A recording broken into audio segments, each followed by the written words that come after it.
Welcome back to the first panel session of the Yidan Prize Conference Series Europe 2021. My apologies that we didn't get to have any Q&A after Sobhi. We have an amazing tech team behind us who are very efficient, and we finished right on time at 2:50.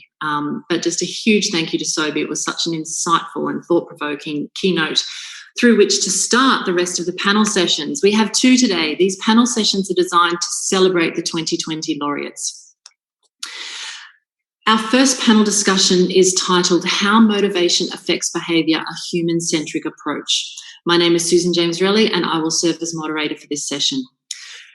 This is a phenomenal panel comprised of leading voices in the fields of education, research and development. Our first two panel members are Miss Lucy Lake and Miss Angeline Murimirwa from CAMFED, the Campaign for Female Education. Lucy is the Chief Executive of CAMFED. Angie is CAMFED's Executive Director, Africa. CAMFED evolved from a scholarship program launched by Ann Cotton in Zimbabwe in the early 1990s, which challenged the received wisdom of the time that families didn't want their girls in school. It is now a pan-African movement revolutionising how girls' education is delivered. Through a gold standard system of accountability to the young people and communities they serve, they have created a model that radically improves girls' prospects of being independent, influential women. They've since launched the 157,000-member CAMFED Association, supporting girls on their educational journey post-graduation and mentoring young women to address big challenges in their societies. They've expanded their work into Ghana, Malawi, Tanzania, and Zambia. Together, Lucy and Angie are the first team to become Yidan Prize Laureates.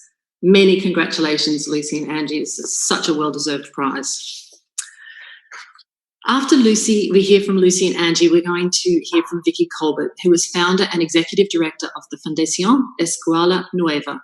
Escuela Nueva was built on Vicky's twin beliefs. Vulnerable children have a right to quality education, and quality education for all is the best way to solve inequality. The education model she espouses has benefited students in more than 20,000 rural schools in Colombia and has been adopted in 19 countries. A Yidan Prize for Education Development Laureate in 2017, Vicky is now a member of the Yidan Council of Luminaries. And last but not least is Professor Harry Daniels from the Department of Education at the University of Oxford. Harry is Professor of Education and Governing Body Fellow of Green Templeton College. Harry's research has revolutionised the way we think about design and architecture in school, how school is both inclusionary and exclusionary, and more recently and importantly, the way that exclusion impacts on students' lives. I also have to say that Harry is one of the most intellectually generous colleagues that I have ever met in my career to date. This panel's work is fundamentally necessary, heartbreaking, and inspiring at the same time. Lucy, we shall start the panel with some thoughts from you. Thank you. Thanks so much, Susan. And we're really delighted to be with you all today and to explore this issue of how motivation affects behaviour.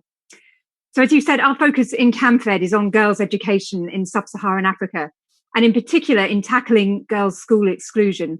And I want to share with you one figure to illustrate this exclusion.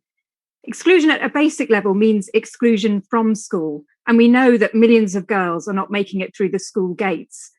But the figure I want to share actually relates to those girls who do make it through the school gates, because only 1 in 20 girls who enter primary school in sub-Saharan Africa will make it through to the end of secondary school. And this figure speaks to the scale of exclusion that takes place within the school system, in the often hidden issues that impede girls' progression and learning and ultimately lead to dropout. And in order to get to those issues, we need to take a human-centric approach to adopt the perspective of a girl, to look through her eyes in gaining an insight into the issues that she confronts. For it's one thing for a girl to secure her right to be in school, but it's quite another for her to feel entitled to participate in class once she's there. The daily juxtaposition of her situation at home with the requirements of school can be a confusing one to navigate, whereas in her home and community, reticence and acquiescence are often encouraged or expected in a girl. Success in the classroom requires that she adopts an altogether different demeanour. And this is compounded by the fact that she's in a school environment where she's likely in a minority that shrinks the further up the grades she progresses, as many of her peers drop out along the way. It's an environment that's overwhelmingly masculine, where the majority of teachers are male, particularly in the higher grades, and she has few female role models to look up to or to look out for her. And the odds of succeeding in school are stacked against her, and she herself may well feel pressure to drop out. And it's here that we confront a widely held assumption that somehow a girl lacked the determination or the motivation to continue with her school career and dropped out to get married or fell pregnant. But we would say that could it be that she did not drop out at all, but that she was effectively pushed out by a school system that failed her? Could it be that her reticence and acquiescence do not reflect a lack of motivation, but they do leave her ill-equipped to navigate an intimidating school culture or to negotiate in relationships, particularly with the opposite sex? Could it be that once out of school, acutely aware that she's another mouth to feed in a family that can barely make ends meet, and with a sense of duty to everyone but herself that has been inculcated from her early years, that marriage seems like her only option? And if we're to succeed in creating the school environment in which girls can learn and thrive, we have to confront the fact that marginalized girls are often in practice guests in the school system, and recognize that as a minority, they're having to adapt to the system rather than the system working for them. And we need to address this issue both in terms of the system itself, but also within girls themselves.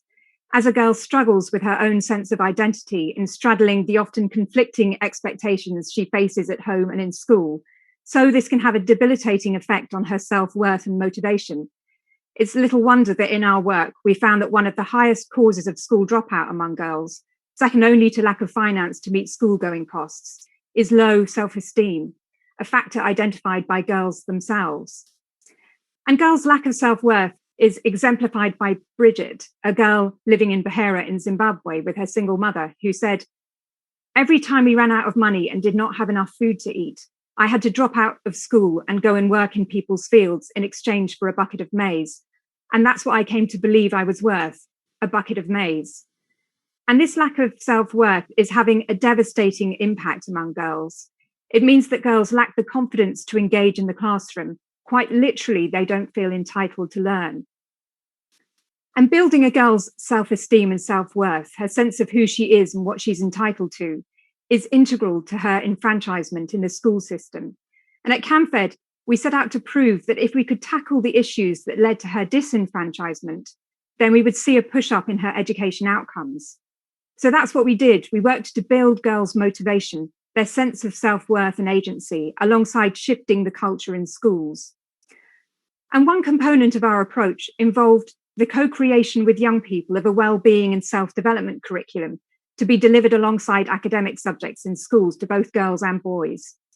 And to do so, we brought in experts in these areas, including on curriculum development, but we positioned their role as subordinate to the expertise of the young people for whom the curriculum was intended. And in developing the curriculum, we ensured that at every stage, young people's expertise and insights framed it. And this went well beyond consultation with young people. It meant that they formed the editorial committee to whom the technical experts reported. And the curriculum included Bridget's story from Zimbabwe, who I mentioned earlier, and her sense of being worth a bucket of maize. And I'll never forget when it was introduced in another country, Tanzania, and her story was read, because both girls and boys came up and said, "How did you know my story? Where did you get my story from?" Because for the very first time, they had read something in Bridget's story that resonated with their own experience, unlike the material in their school textbooks, which is all too often alien to their experience, focused as it is on more urban, better off students, meaning that these very learning materials continually expose them to and reinforce a perception of other and better, which exacerbates their own sense of being marginalized and undermines their self-worth and motivation.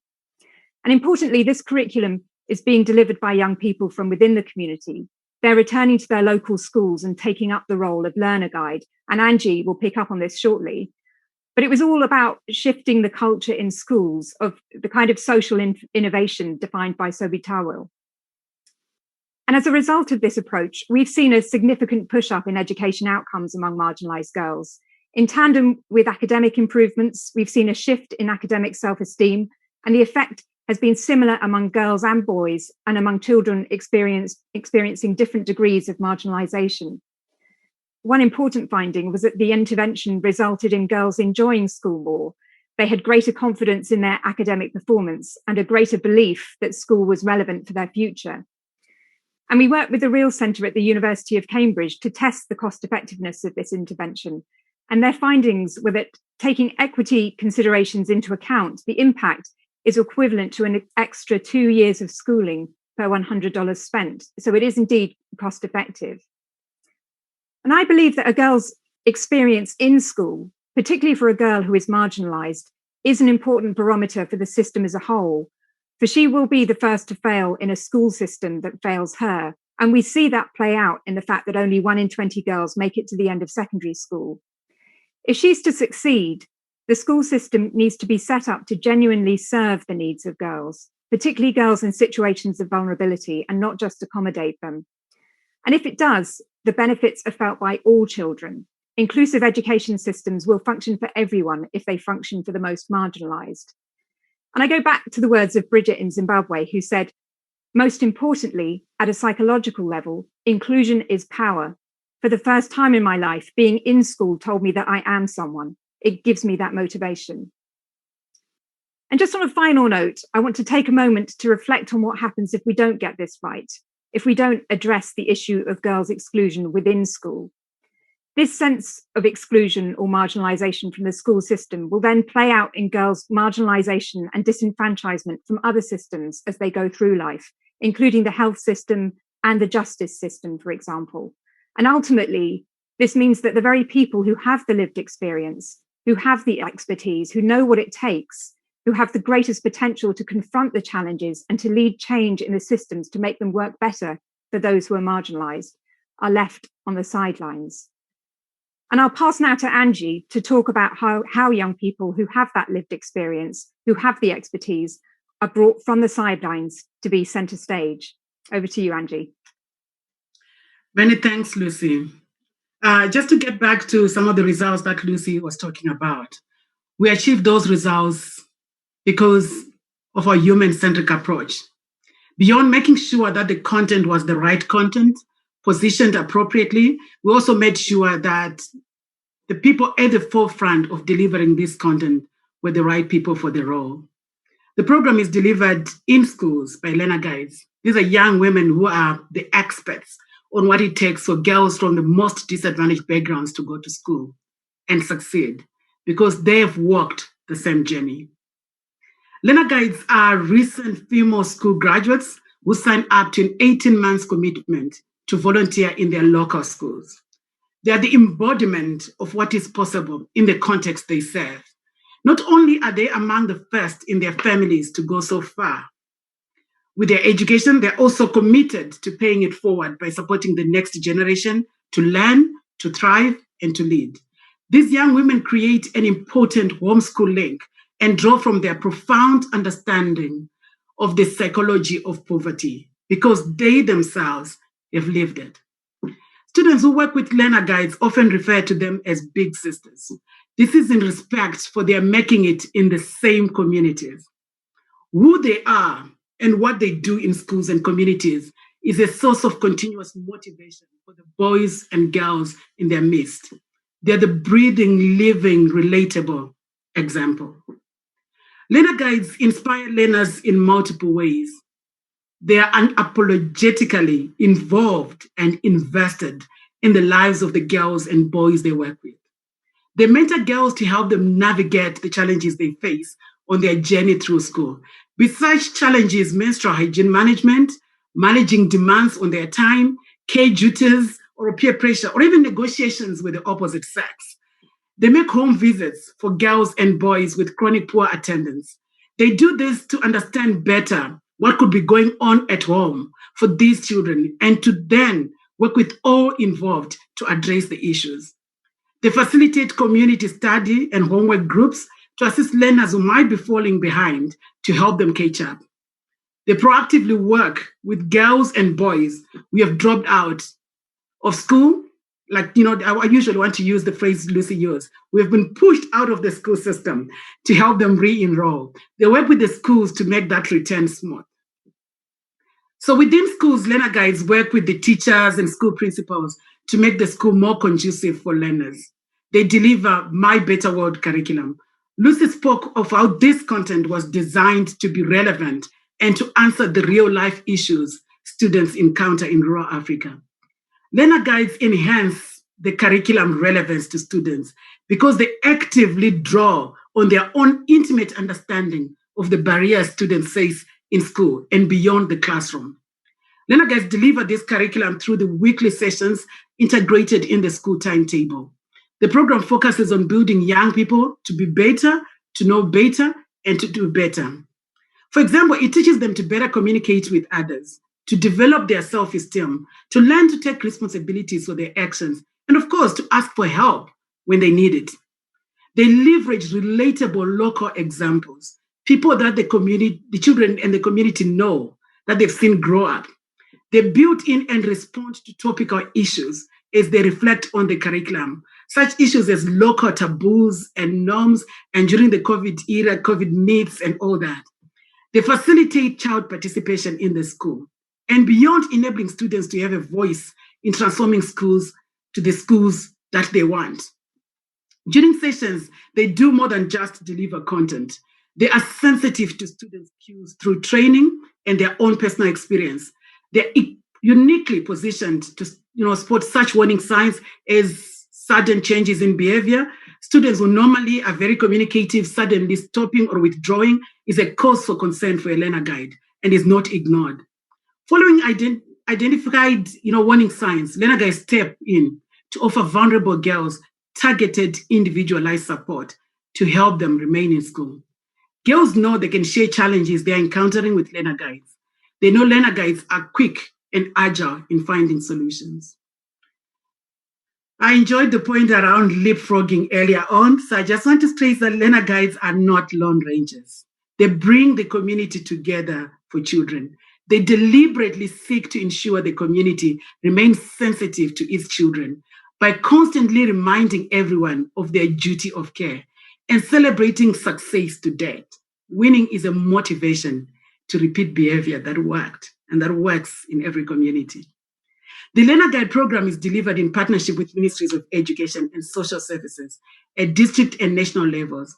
It draws together relevant stakeholders, including young women themselves, in service to the child, to keep vulnerable girls safe from child marriages. Learner Guides know too well that a child discouraged by lack of stationery or other school-going courses need the stationery or the course met to rebuild their hope. No amount of talking will solve that. So they provide that or link the child to the support that they need. Learner Guides build a community of support around children, from teachers and parents to local traditional leaders and district officials. As members of the community, they're often able to mobilize local buy-in and resources to a degree that would be impossible for an external team or staff. And furthermore, they reach vulnerable children that currently sit outside of the school system. Students who work with Learner Guides know they are not alone, that there's a community which cares deeply, and that motivates them to do their part. Learner Guides themselves gain important benefits from the role. Being Learner Guides also makes them eligible for an accredited international vocational qualification, BTEC. The BTEC is an internationally recognized accreditation that is awarded to Learner Guides who have achieved the required pedagogical standard in the delivery of their sessions with students over the 18-month volunteer period. Learner Guides have gone on to join teacher training, inspired to be teachers in their home communities. They're celebrated role models and mentors, and the walking, acting proof of the power of education, a motivation for everyone to invest more in education, to do more and better by the next generation. In the past year, in the context of COVID-19 crisis and associated school closures, Learner Guides' grassroots leadership has been priceless. Learner Guides have acted as a critical homeschool link, providing a mechanism to continue welfare and learning support to vulnerable girls and ensuring they were in a position to return to school and continue to learn. When schools reopened after the first wave of the pandemic, 97.4% of CAMFED supported children returned to school. In Malawi, for example, this was 20% above national return rates. In Tanzania, 86% of those we supported in Form 4 passed their end of school examinations. And this was slightly above the national average pass rate as well. Learner guides have once more proved over and over that a human-centric approach that is accountable to every single child, every single girl we serve, works. Through the Learner Guide program, marginalized girls receive the material and social support to learn and thrive, while young women gain the skills and opportunities and confidence to transition from secondary school to fulfilling independent livelihoods and leadership. It makes a huge difference in a girl's motivation and outcomes when we are responsive to her individual needs. She gets to stay in school longer, enjoy school more, and grows up to turn the tide of poverty for herself, her family, community, and country. A human-centric approach is what it takes to motivate such behaviors, as will make this world a better place for everyone. Vicky, over to you.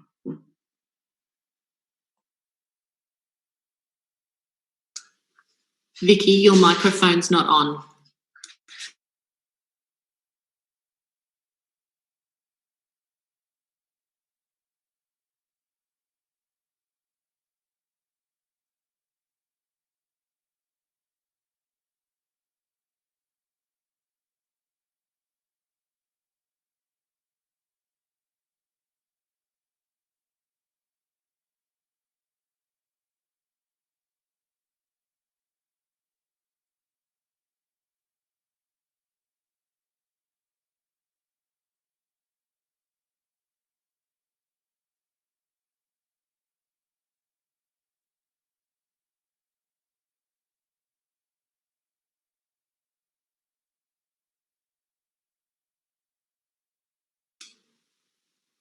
Vicky, down in the bottom left-hand corner of the screen, there should be an unmute button.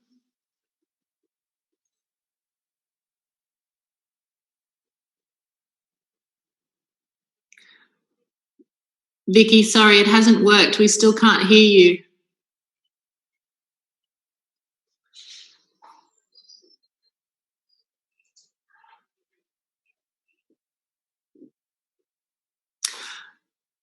I'm going to make a chair's decision. I'm going to move to Harry. Harry, if that's okay.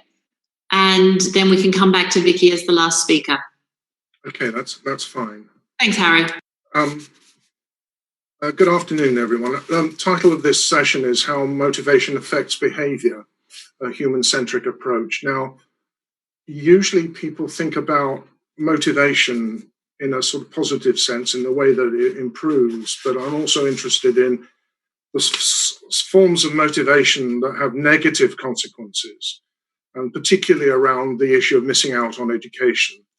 And the purpose of doing that is that so if we can understand what motivates some of the both institution and individual processes of missing out on education, then we'll be able to respond better and make some progress in improving the cultures of schooling. Now, this is important because missing out on education is a major source of marginalization and inequality. It's relevant because it's a global phenomenon. I don't know of a country in the world where children don't miss out. Some children don't miss out on education. And it's significant because it poses a high-level risk for social, psychological, and educational outcomes. If nothing else, the pandemic has shown us what the risks of isolation and exclusion from society are. The tsunami of mental health difficulties that we're witnessing in many countries of the world at the moment is just one example of the consequences of being isolated.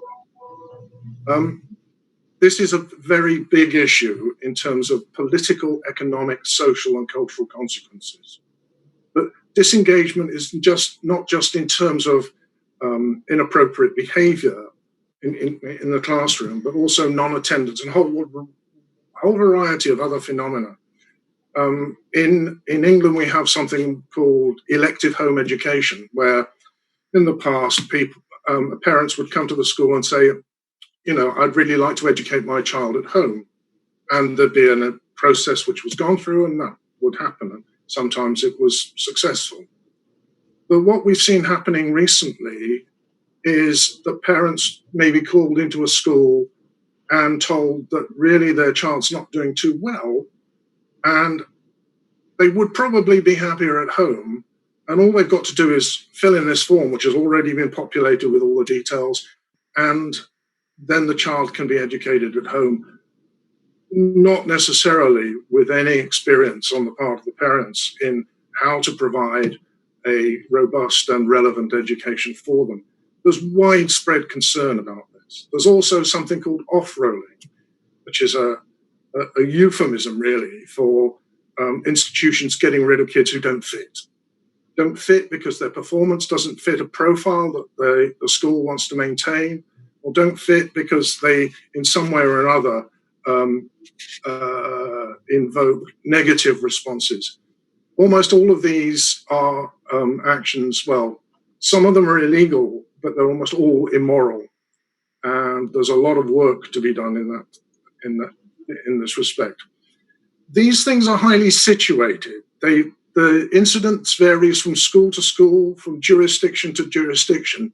And this is something that we're exploring in a major project at the moment called Excluded Lives, which we're seeking to understand the processes and outcomes of exclusion from school, not a whole panoply of things, but exclusion from school in a comparative way. So we're comparing it in England, Scotland, Northern Ireland, and Wales, but interestingly from a multi-professional perspective. So in the team, there are psychiatrists, lawyers, criminologists, policy analysts, and a whole range of different sorts of educators and economists. We're looking at the policy and legal frameworks in which are in those 4 jurisdictions. We're looking at what the existing databases tell us about what's going on, and what the patterns of provision for young people are like once they've been excluded. We're also trying to understand different professional views of risk and resilience, of teachers and head teachers' views about exclusion, and importantly, young people and their families' experience of exclusion. We're also undertaking for the first time a robust analysis of the costs, both macro and micro, of exclusion itself. This is all being informed by groups we've recruited of young people who've been through exclusion themselves, and they form young people's research advisory groups, and they will be informing our research processes and challenging some of our patterns of questioning and the results. Now, this all sounds rather dry and academic until you put it against the factor that in England, we legally roughly exclude about 8,000 children a year permanently. In Scotland, that number comes to about 3. Now, I know that Scotland's smaller than England, but 8,000 to 3 is a pretty big difference. And it's not as if Scotland doesn't also have its fair share of social disadvantage. So what on earth is it that makes this difference? Why are these vast differences in exclusion in place? And we also challenge the way in which the official figures are in place. I think we really don't know enough about the extent of marginalization, the extent to which young people miss out on school education. The Local Government Association in England recently published a report where they asked, well, how many children of statutory school age are missing out on formal full-time education? Either that they're not attending their school full-time, they're not getting educated when they're supposed to be home educated, or they're not being educated sufficiently in any alternative provision they've been offering. And they came out with 3 estimates. They said, well, what's the minimum number we can see from the figures? What's the most likely number? What's the maximum possible? Well, the minimum number was 208,000, which is a huge number in a country like England to be missing out on education like that. Their most likely figure was 282,000, over 250,000 young people. And frighteningly, the maximum possible, they've put at 1,138,000. So this is a huge phenomenon, and it disproportionately impacts on different groups by gender, ethnicity, and special needs and disability. A recent report showed that 27% of young people with social, emotional, and mental health difficulties are missing out on education, and that the 16% of the whole SEN special needs population are missing from education. Underlying this is a belief in the interconnectedness between learning, relating, and belonging. And I think there is a large amount of work that we should be doing now, trying to understand the underlying factors which demotivate young people when it comes to engagement in education. And there are two that I'd like to mention now. Firstly, belonging and connectedness, the extent to which students feel accepted, supported, and respected by their teachers and classmates. And the OECD PISA report of what school life means for student lives shows clearly that if students do not feel comfortable and connected in the classroom, they'll struggle to learn. But one of the things that we've investigated recently has been in many of the measures, there's questions about safety. But what we found out is that it's not just a matter of physical safety from physical harm, but particularly among young people who tend not to attend school, it's safety from ridicule, safety from being teased and mocked if they answer a question wrongly or if their results aren't very good. The second issue is justice. Whether young people feel that they're being treated fairly in school seems to be a central plank in the missing out on education. Now, this sense of fairness can be both a form of cultural justice, procedural justice. Are the processes fair? And substantive justice, are the outcomes fair? Is what results fair? Now, what hasn't been done so far is to examine the patterns of missing out on education in different cultural and pedagogic contexts in order to be able to both share the good practice that exists in some places, but also think about what forms of adjustment to policy and practice need to take place, that these things don't happen and that so many young people don't feel that school is not a place for them, and to make schools better places for learning. Thank you. So, Vicky, I hope your microphone is working now. Perfectly. You inspire me, Harry. Okay, thank you. Well, greetings from Colombia. Escuela Nueva, which means new school. Well, it's one of the longest bottom-up innovations of the developing world that's still being sustained. And it has inspired many educational reforms worldwide. It started as a local innovation and gradually became a national policy in Colombia, especially it started in the rural, isolated, I say invisible schools. So Escuela Nueva approach to schooling precisely is shifting the learning paradigm. So Escuela Nueva is not about catching up with conventional schools. It's about leveraging the opportunities granted by the context of historical marginalization and inequity to reinvent schooling. Nothing new in the philosophy of education. All these great pedagogues of the beginning of the century mentioned these things, but these ideas came to Latin America mainly to be elite schools, not to the poorest of the poor. So we're moving away from transmission of knowledge towards the creation of cultures of learning for students and for teachers. So I think this is, for us, was the most important part. We wanted to shift this from teacher to child-centered, encouraging cooperative learning, collaborative learning. Children learn through dialogue and interaction, looking into their eyes, not the back of their necks. Flexible promotion, self-paced, personalized learning, and a new role of the teacher. We had to have a systemic perspective from the outset.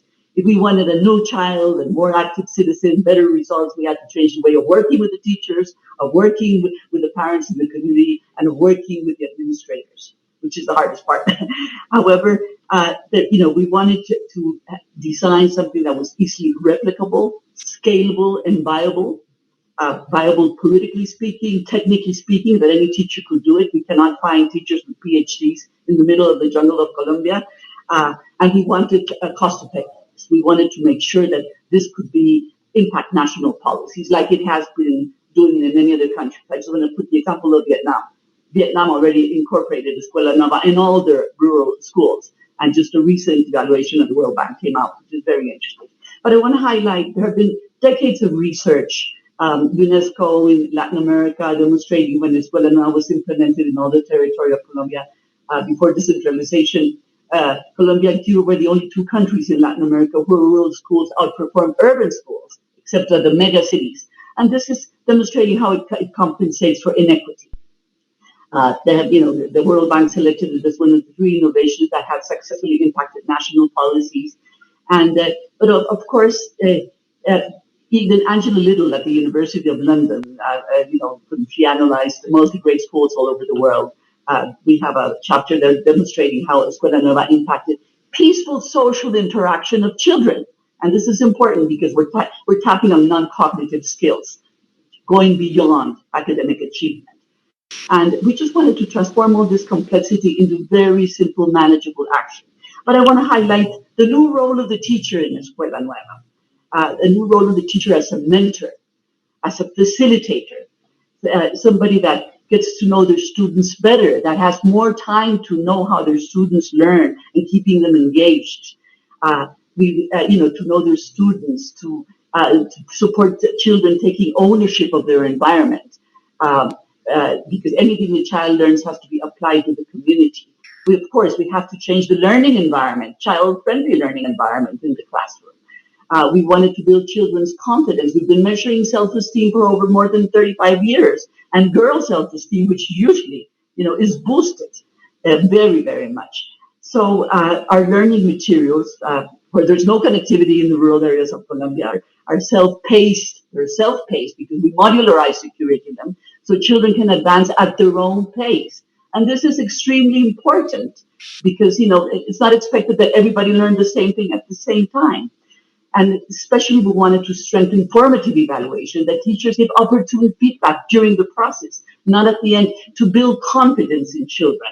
So these self-directed learning guides support self-effort and they learn from experience. So these are issues that we want to promote, especially for promoting motivation. And we've been measuring self-esteem and we see this.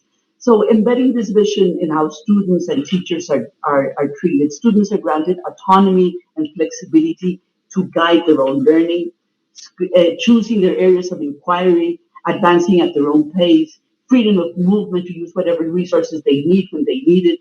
They share power in decision-making because we have school governments. And by the way, all the presidents of the school governments are girls. Okay, this is very interesting. So, and they take power in decision-making about the schools for democratically elected student governments. And they take on leadership roles in supporting their learning of their peers and linking with their parents and community, bringing the community's expertise into the school and developing projects to improve their communities. So teachers are seen and treated as professionals, and especially, their support, their new role. I think that this is so important. And this is why I say, in a way, Escuela Nueva is like story of Cinderella. We started with the most invisible, the most poorest of the poor, and now it's an example of the school of the future, where when you come into a classroom of Escuela Nueva, it's like a democratic society. By the way, Colombia was the first democracy in Latin America.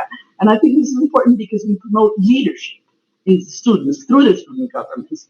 So I just wanted to highlight how important is motivation in children. But for this, you have to change your pedagogical conception of learning. You have to really shift this transmission of knowledge and teacher-centered education into what is not new, really child-centered, participatory learning, and of course, a new role of the teacher so she can motivate the students and know them much more and have more time instead of just giving information. So I just wanted to highlight these things and say that it can be done. It's very possible and it can be done because we have the evidence and decades of research behind. Thank you. Thank you, Lucy, Angie, Harry, for those really insightful and thought-provoking presentations. We've had a number of questions come through, as I'm sure you can imagine. Angie, I've got one for you. In the context described, what do you think of 3G assessment, where subjectivity and intersubjectivity are more important than objectivity that we see in traditional assessment? You used a lot of semantics there. Can that be explained or unpacked? I think what they're asking for is we try and assess objectivity in schools. But actually, given what you were saying, we really need to be thinking more subjectively, more about what's actually happening for that young girl or boy at that time. And so in the context of assessment and the way that it happens in the CAMFED schools, but perhaps even just give us some examples and talk us through how it works in CAMFED. I like that you asked that, and that you unpacked it is even better, because I think Harry started also touching on some of those issues. That it is important to look at student performance beyond just academic assessments, because to be honest, in most cases, it's very unfair that a child with least resources is rated in the same way with a child where they have got more resources, including extra, lessons and media, tutoring and all that. So I just want to be able to say that one of the things that we do as an organization is to actually start from the point of making sure that every child understands that they matter within the school system, that they are more than just their academic results, that they belong in that school, that any academic results that come out are not just reflective of them, they are reflective of the context and the system within which they work, and that it is the duty of everybody within the school system to be able to ensure that they succeed, whatever that definition of success is. So I just want to be able to say that for us as an organization, we found that that's really helpful, because by the end of the day, children are struggling with more issues than just 1+1. And how they are thriving within that system is something worth celebrating and recommending by even teachers and other people in the school system. So for us, we do focus on celebrating that achievement by every child, whatever circumstances that they are encountering. But we also look into academic performance and look into how do we support them to be able to make it within the system that's available. So that's why even our academic performance of student pushes up, because they know that this is not the only measure that's in the system for who they are. And if I'm lagging behind, I've got the support that I require to be able to learn at my own pace, in my own language, and with the right support. Angie, thank you. I couldn't agree more.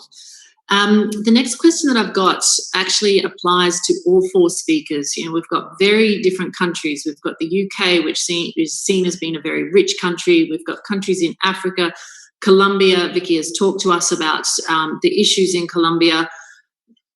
So I'm going to leave it open to whoever wants to jump in first. The question is, how can we motivate teachers to go the extra mile for boys and girls who are affected by displacement caused by insecurity in the region? And as Harry alluded to, we have insecurity throughout the regions in the UK. It's happening in Africa. We've got it in Colombia. How can we motivate the teachers to be thinking about this for our young students? Vicky. Oh, Vicky, your microphone's off again.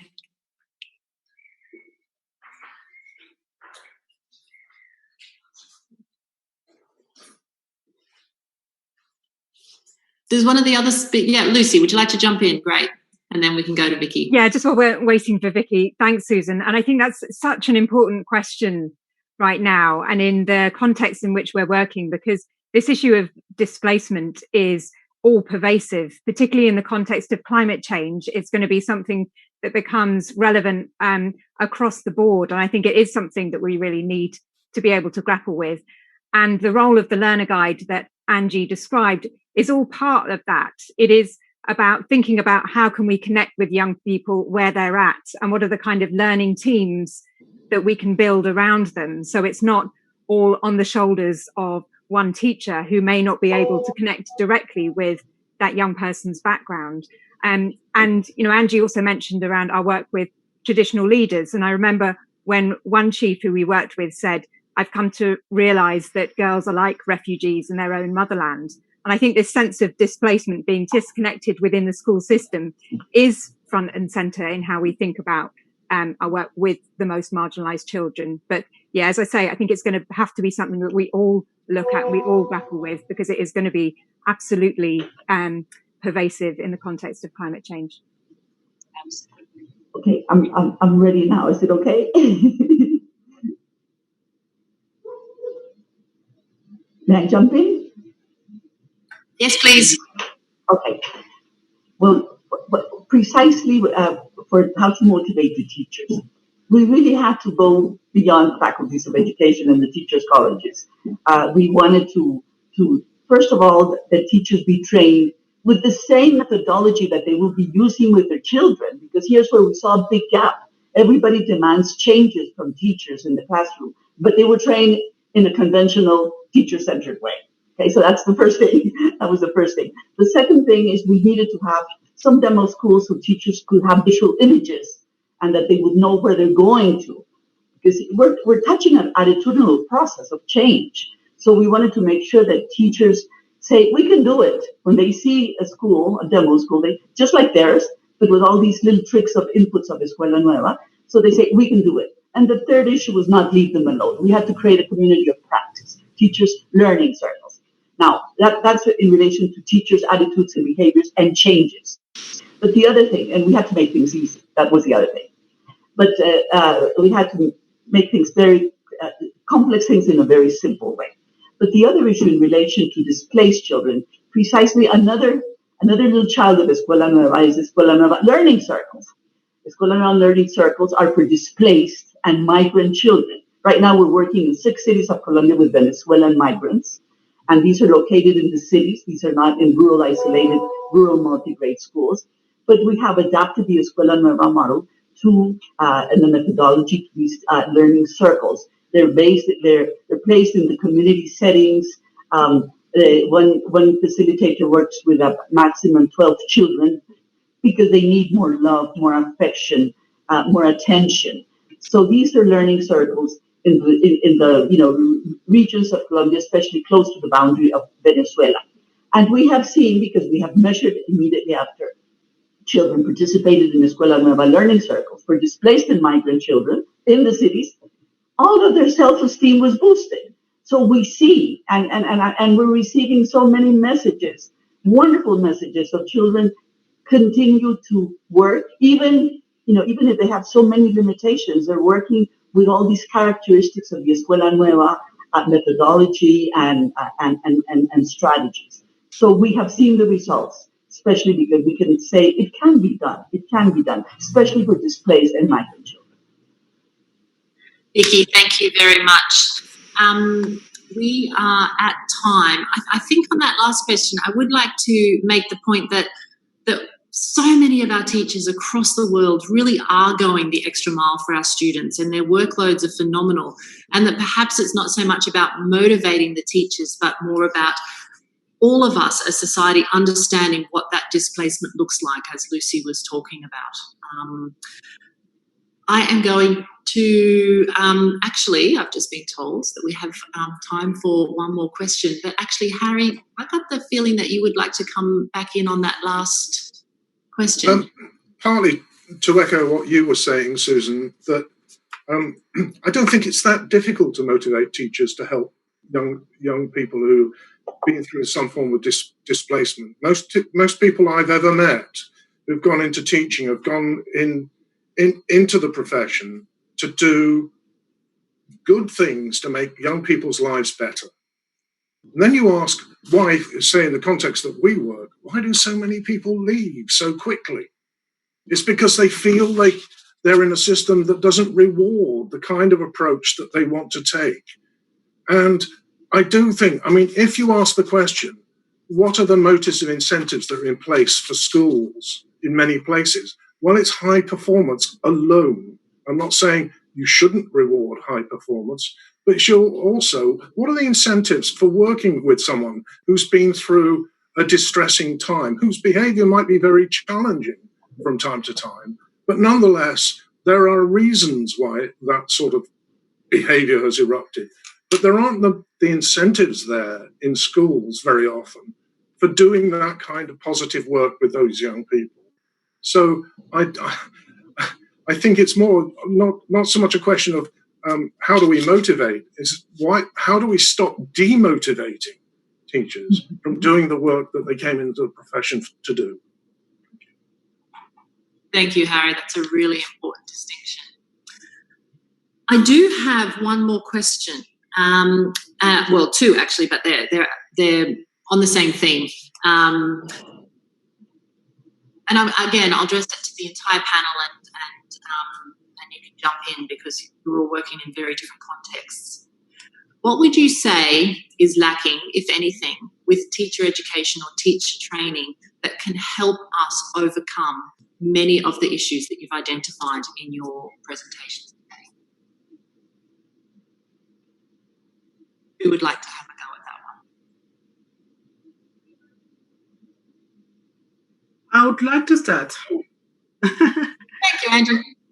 And I just want to build on what everybody has been talking about, I think particularly around teacher workloads, but also around teachers having the incentives to be able to go the extra mile, but also the training and the tools that they require to do that. I do think that it is important to look at education as, to Lucy's earlier point, as a collaboration.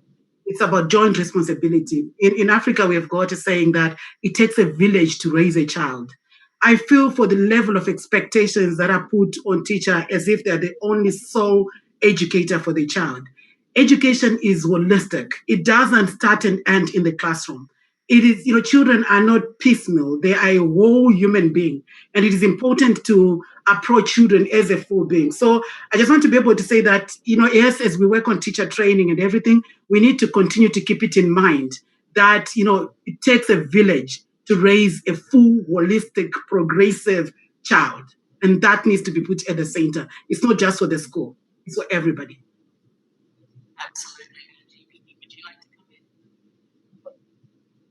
For us, it was so important, as I mentioned, of course, the three things I mentioned, very simple, changing the way of training, of working with the teachers, that they see it can be done with visual images, and not leave them alone. I want to highlight this because this has been, we call it micro-centers, teachers' learning circles, where they come together.